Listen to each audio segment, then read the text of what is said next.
2025 2025 இந்த புது ஆண்டுல நான் உன்னோடு கூட இருப்பேன்னு சொல்லி ஆண்டவர் வாக்குரைத்து கொண்டிருக்கிறார்.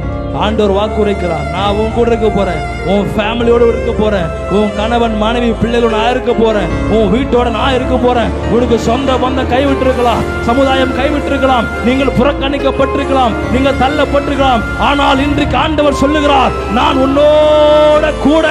சபையை கையை தட்டி கையை தட்டி கையை தட்டி ஆண்டவரே இந்த 2025 ஆண்டு அவர் சொல்றார் 3 விதமான காரியத்தை. முதல் காரியம், நான் உன் கூட இருக்க போறேன்பா, நான் உன் கூட இருக்க போறேன்பா, நான் உன் கூட இருக்க போறேன்பா.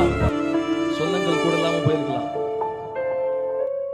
சில குடும்பங்கள்ல உடன் பிறந்தவர்கள் கூட இல்லாம போயிருக்கலாம், சிலர் வீடுகள்ல பிள்ளைகள் இல்லாம போயிருக்கலாம், கூட இல்லாம போயிருக்கலாம், சில வீடுகள்ல பெற்றோர்கள் இல்லாம போயிருக்கலாம், சில இடத்துல சில பேர் கைவிட்டு இருக்கலாம், நண்பர்கள் கைவிட்டு போயிருக்கலாம், சமுதாயம் புறக்கணித்து போயிருக்கலாம்.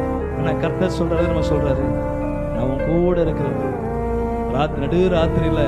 நடுராத்திரியில குழம்பி போய் படுத்து கொண்டு குழம்பி போய் படுத்து உறங்கி கொண்டிருக்கிற சமயத்துல கர்த்தர் ஈசாக்குக்கு தரிசனத்துல பேசுறாரு. ஈசாக்கே, நான் உன் கூட இருக்க போறேன்யா.